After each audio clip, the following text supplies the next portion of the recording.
Está no ar, Federal. Rádio Instituto Federal. Informação, cultura e entretenimento à sua disposição no smartphone, computador ou tablet. No ar, Rádio Instituto Federal. Olá, ouvintes! Estamos aqui em mais um programa e hoje gostaríamos de abordar um assunto muito interessante. Você já se sentiu ansioso, preocupado, estressado? Gostaria de prestar mais atenção na aula ou focar mais no momento, alguma coisa que você estiver fazendo, você gostaria de focar naquilo? Hoje, o nosso convidado vai estar trazendo práticas e habilidades para que a gente possa focar mais no momento que estamos fazendo, alguma coisa que estamos fazendo. Isso não é interessante? Fazendo com que a gente aprenda a lidar com depressão, ansiosidade, estresse e outros sintomas que está presente na nossa vida hoje. Não é animador? Pois é, está no ar mais um Papo Federal.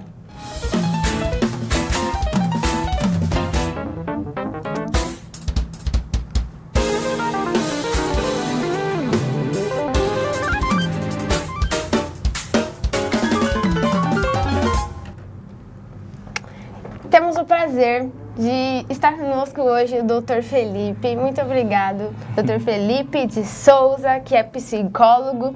E hoje ele vai abordar alguma dessas questões que eu falei um pouco antes. Muito obrigado, Dr. Felipe, pela sua presença aqui no nosso programa. Eu que agradeço o convite, muito obrigado. E antes da gente ir direto ao assunto, você poderia falar um pouco sobre a sua vida acadêmica, como foi, onde você fez faculdade? Sim. Eu entrei na faculdade com 17 anos para fazer a faculdade de psicologia. Me formei com 21 para 22, depois fui fazer mestrado na área de letras, estudei questões de identidade. O problema da identidade é a pergunta, quem sou eu? E eu fui estudar isso na literatura inglesa e irlandesa.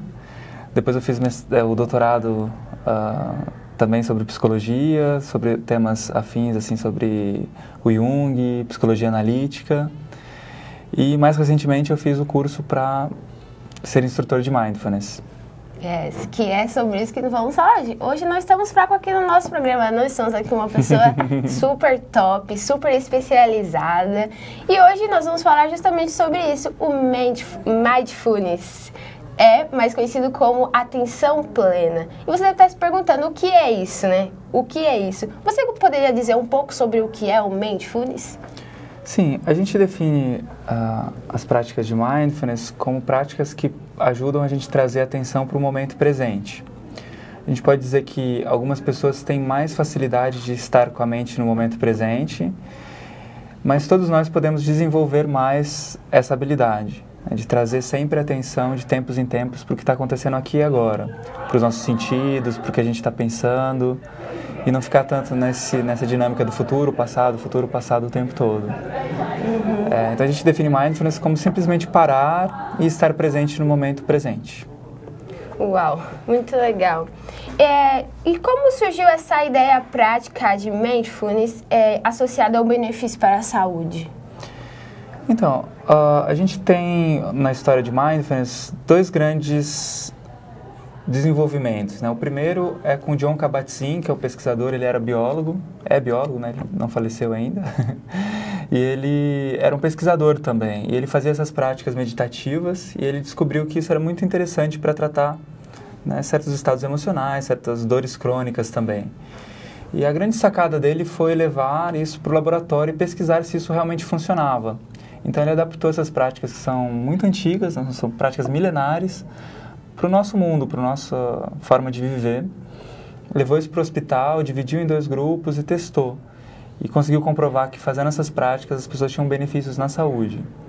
E a outra linha de desenvolvimento é uma outra pesquisadora que chama Ellen Langer, uma pesquisadora também americana, que fez várias pesquisas sobre essa qualidade da atenção plena no nosso dia a dia. Como que a gente pode, no dia a dia, ter mais atenção sem necessariamente fazer as práticas. De sentar, prestar atenção na respiração, por exemplo. E você poderia falar um pouco quais são essas práticas, assim, dar uma pincelada? Só para a gente ter uma ideia, né? Para a gente fazer um teste em casa. Sim. Todo o programa que a gente faz tem duração de 8 semanas. A gente faz em grupo ou individualmente. E a ideia é que nessas 8 semanas é o protocolo que o Kabat-Zinn, esse autor primeiro que eu falei, desenvolveu. Então, ao longo dessas 8 semanas, a cada semana a gente vai fazendo práticas novas, né? A gente vai desenvolvendo essa qualidade da atenção plena, realizando essas práticas. Então, é um programa muito vivencial. A gente não tem... É difícil até explicar assim, né? Porque fica muito teórico, muito mental. Quando a gente vai para a prática, que a gente começa a perceber como isso funciona para a gente. Então, por exemplo, a gente tem práticas... A ideia, resumindo, é sempre a seguinte. A gente vai ter um foco meditativo, um foco de atenção dentro de uma prática. Por exemplo, na prática da respiração, a gente vai ficar voltando a nossa atenção sempre para a respiração. Na prática da caminhada, a gente vai fazer uma caminhada, mas sempre voltando a atenção para a caminhada. O que acontece com o nosso cérebro, com a nossa mente? A gente sempre desvia, a gente tem distrações, tem pensamentos, tem emoções e a gente sai da prática. Então, se eu falo para você, fica 5 minutos prestando atenção só na sua respiração, se você fechar os olhos e fazer isso por 30 segundos, você vai perceber que começam a surgir pensamentos sobre o futuro, que você vai fazer daqui a pouco, sobre uma lembrança, sobre coisas... Enfim, distrações vão aparecendo. E a prática não é que você não possa ficar divagando e tal, é só você perceber que você divagou, perceber que você se distraiu e voltar de novo para a respiração. Fazendo isso, percebendo quando a gente se distraiu e voltando para a respiração, no caso da prática da respiração, a gente vai estar treinando isso que a gente pode chamar de um músculo da atenção. Certas partes do cérebro que envolvem essa funcionalidade, né, de estar atento ao momento presente. Então é um treinamento, a gente pode dizer que a gente está treinando a atenção plena ao momento, fazendo as práticas. Aí tem várias práticas, tem práticas que a gente presta atenção nas sensações do corpo, práticas que a gente inclusive nota os pensamentos que estão aparecendo na nossa mente. Eu falei a prática da respiração, a prática da caminhada e tem algumas outras ainda. E qualquer pessoa pode fazer essa técnica ou tem... Não, você não pode fazer ou qualquer pessoa pode fazer? Sim. A gente tem algumas contraindicações, né? As pessoas normais que não têm nenhum transtorno, nenhum problema, podem fazer, que elas certamente vão se beneficiar. Mas pessoas que estão num momento de um quadro, de um transtorno mental muito grave, elas podem prejudicar, né? Por exemplo, se ela está com uma depressão muito grave, é melhor ela fazer o tratamento para a depressão, melhorar, e aí, quando ela já estiver numa fase de manutenção, que a gente chama, uma fase mais estável do quadro dela, ela pode sim se beneficiar das práticas. E outros transtornos mentais, né? Esquizofrenia também é a mesma coisa. Se a pessoa está num momento muito grave, é melhor ela esperar, tratar primeiro e depois começar a fazer o programa. E pode praticar em casa? Sim, a gente faz exatamente dessa forma. A gente tem um encontro que dura 1h30, 2 horas. Eu conduzo, né? Eu como instrutor de Mindfulness, eu conduzo as práticas duram 15 a 20 minutos, eu vou conduzindo, né? Presta agora atenção na sua respiração, daí eu dou um tempo, depois eu falo, volta novamente sua atenção para a respiração, então são guiadas as práticas, não é assim, senta aí e presta atenção na sua respiração por 20 minutos. Inclusive você faz isso através do Skype, né, também, como você pode explicar pra gente mais ou menos como funciona? Isso, é da mesma forma, a gente pode fazer presencialmente num grupo, então a gente... no grupo a gente coloca em média de 6 a 15 pessoas para fazer as práticas durante essas 8 semanas. A gente pode fazer presencialmente individual, a gente está ali com a pessoa, só ela, ou pode fazer online também. A gente faz algumas adaptações, mas funciona também. E aí, como as práticas são guiadas, a gente tem os áudios das práticas. Uau. Então, a gente faz, por exemplo, uma quinta-feira, toda quinta-feira durante 8 quintas-feiras. E entre uma quinta-feira e outra, a pessoa vai fazer em casa com os áudios, os MP3 das práticas. É tipo quando você faz exercício, você quer ficar alongado, tem que fazer toda semana, é a mesma coisa. Aí a gente faz muito essa analogia com exercício físico. Porque normalmente a gente pensa que a nossa atenção é uma coisa que você já nasce com atenção, né? As pessoas exigem que você preste atenção em alguma coisa, numa aula, por exemplo, mas ninguém diz que isso é uma habilidade que a gente pode desenvolver. E com as práticas de Mindfulness é exatamente isso que a gente está fazendo, né? Ao longo dessas 8 semanas a gente está trabalhando, a gente está treinando a atenção plena ao momento presente. Então a gente está melhorando essa capacidade de estar atento ao que está acontecendo. Falando nisso, em estar atento no que está acontecendo, muita gente que escuta a nossa rádio é estudante. eu sou estudante, e às vezes a gente dispersa muito, né? Com Facebook, celular, precisa ter um trabalho para fazer, ter alguma coisa para fazer, a gente dispersa demais por qualquer coisinha. E como você pode ajudar a gente a falar, dando algumas dicas agora pro estudo mesmo, como a gente focar no estudo mesmo?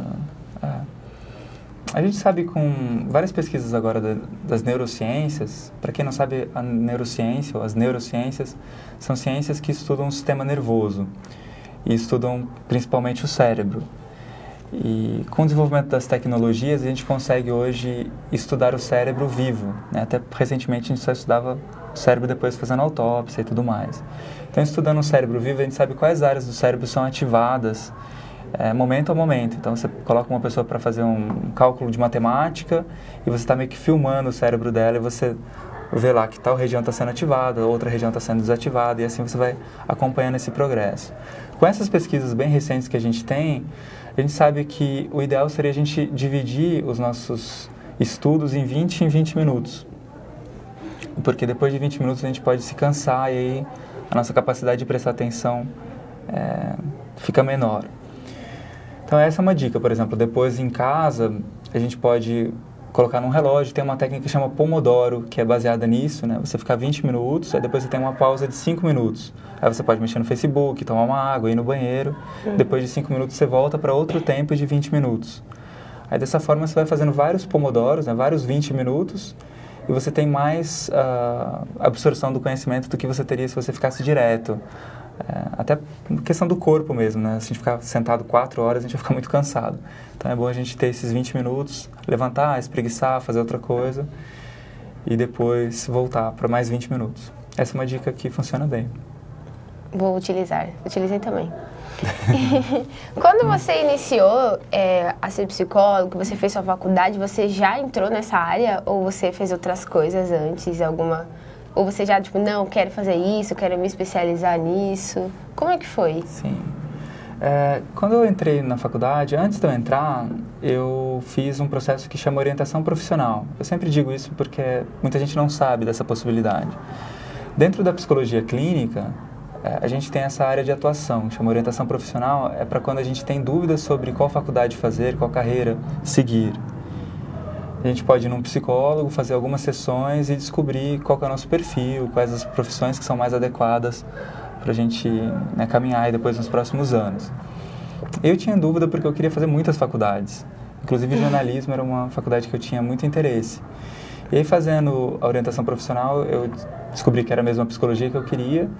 E eu tinha desde o começo o interesse de ser um psicólogo clínico, né, de ter meu consultório e atender as pessoas. Mas depois que eu me formei, eu era muito novo e aí demorou um tempo para eu ter um consultório cheio. E aí eu fui trabalhar com empresas primeiro. Você tinha mais ou menos quantos anos quando você se formou? Eu tinha 21 quando eu me formei. Novo. Realmente. Então. Daí eu fiz um percurso, né? Eu fiz primeiro esse trabalho com recursos humanos dentro de empresas.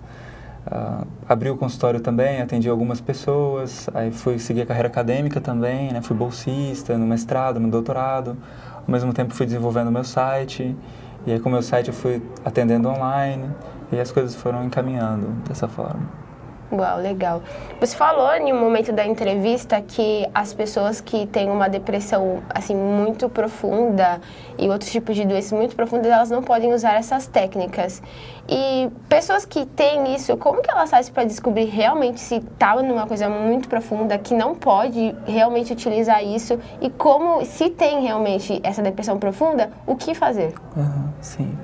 Então, casos de transtorno mental, a maior facilidade que a gente tem para entender se é grave ou não é tentar perceber o sofrimento que a gente está tendo. Se a gente está sofrendo muito naquele momento, está muito difícil a gente fazer as outras coisas que a gente fazia com facilidade na vida, trabalhar, ter contato com as pessoas, sair de casa de repente. Então, se a gente percebe que o nosso funcionamento, a nossa maneira de viver, o nosso cotidiano está muito abalado por esse sofrimento, é importante a gente procurar um médico ou um profissional da psicologia. Fazendo a avaliação com esses profissionais, a gente vai saber qual tipo de tratamento é mais adequado. Pode ser, por um momento, de repente, tomar algum tipo de medicação, fazer psicoterapia, fazer sessões com esse psicólogo clínico ou psicóloga clínica.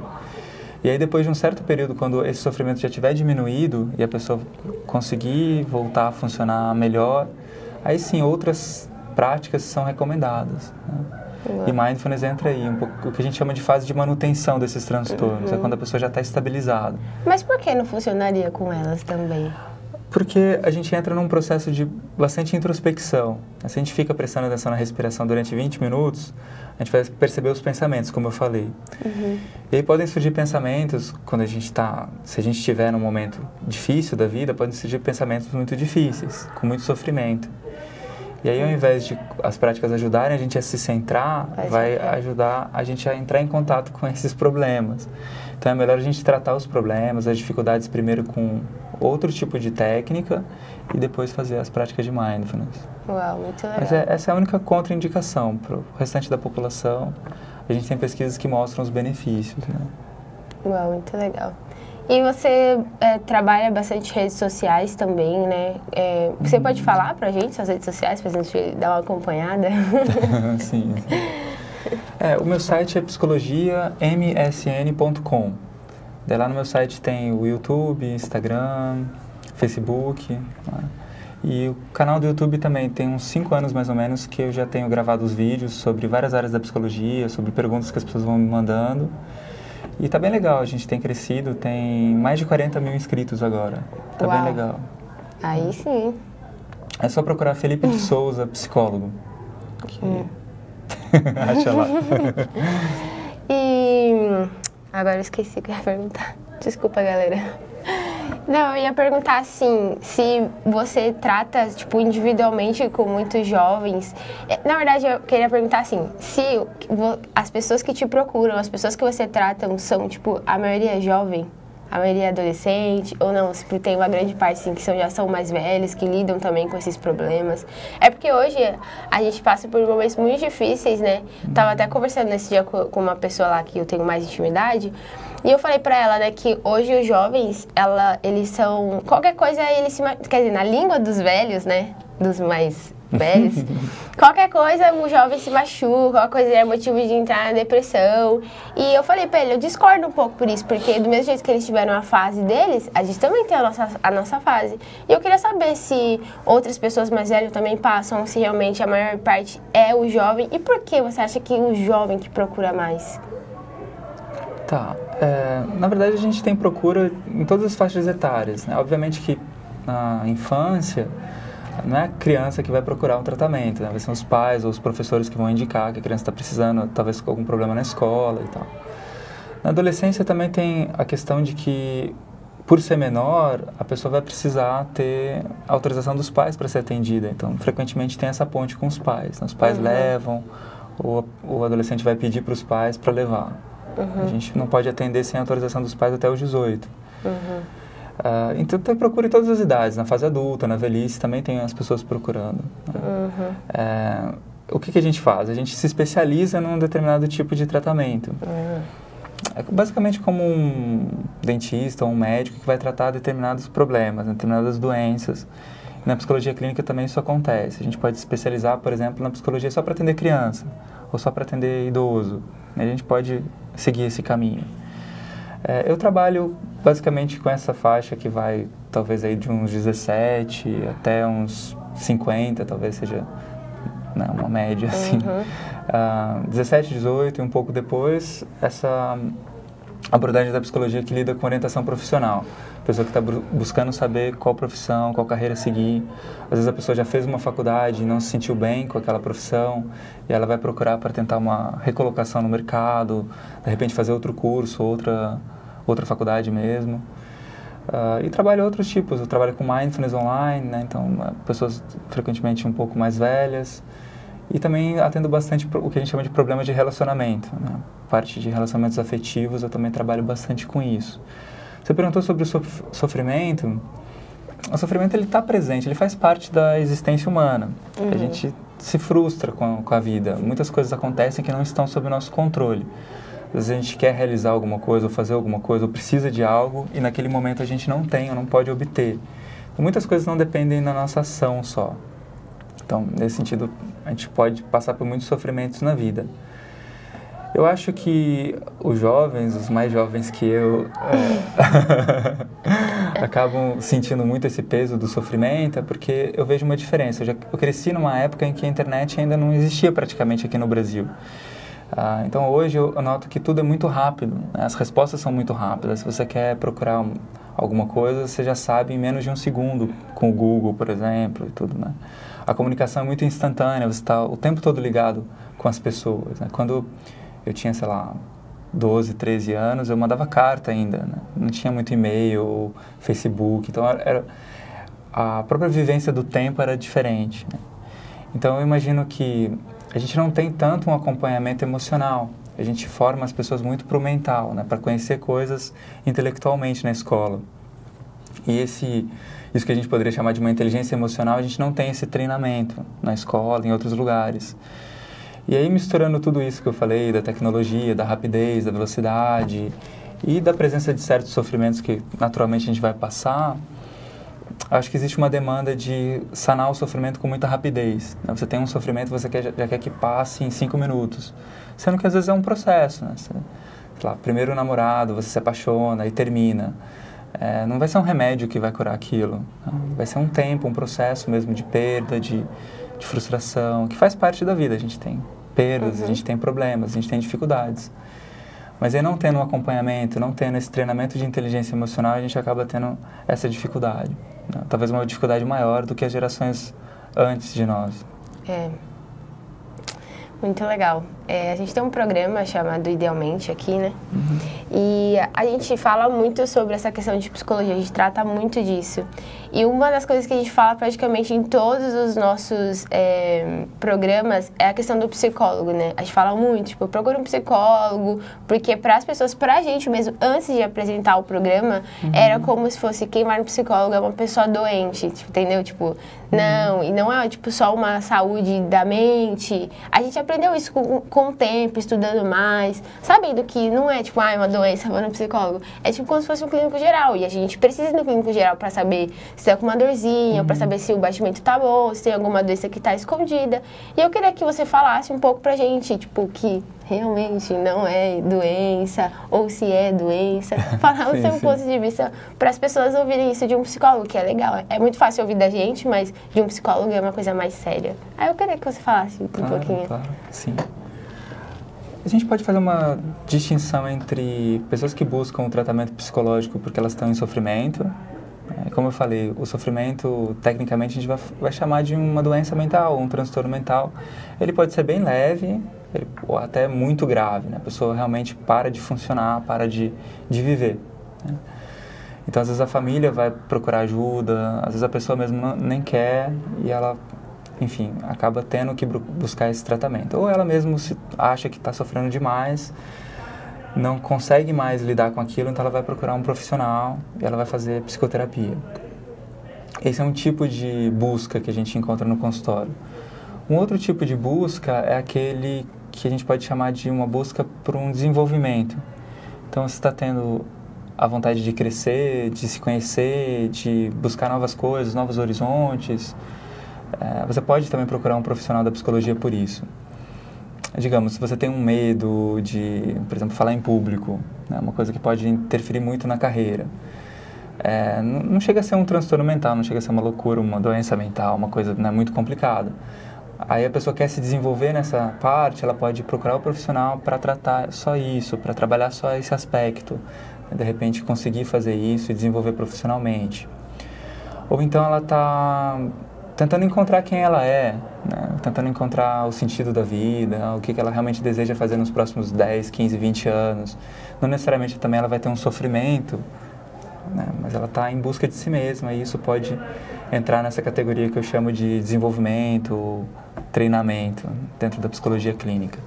Essa ideia de que a gente busca o psicólogo ou o psiquiatra, que são profissões próximas, quando a gente está louco, doente ou perturbado, é porque vem do histórico mesmo, né? As pessoas iam para esses profissionais há 50, 100 anos atrás, quando elas realmente estavam muito mal, elas eram às vezes internadas em hospícios, manicômios, então isso ficou culturalmente fixado. As pessoas pensam que quem procura um psicólogo é porque está realmente muito, muito mal.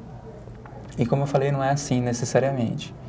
Mas de toda forma, se também você está sentindo que está triste, muito mal, ou com algum problema, você também pode procurar que a gente tem tratamentos e formas de abordar os problemas, os sofrimentos, que são bem eficazes hoje em dia, que são testadas e validadas. O que a gente chama que tem evidências científicas de que aquela psicoterapia, aquele tratamento funciona. Uau, muito legal. Bom, gente, nosso programa foi isso. Muito obrigada, Dr. Felipe. Você esclareceu muitas coisas, principalmente. Se para mim esclareceu, imagino para quem está ouvindo. Isso é muito bom. Muito obrigada mesmo pela sua presença. Tá bom. Gente, acessa as páginas dele, se inscreve no YouTube. Ele falou, é só colocar lá Felipe Souza, psicólogo, que vai aparecer. Muito obrigada mais uma vez, doutor. Obrigado. Valeu. Obrigada, gente. Foi isso o programa. Até mais.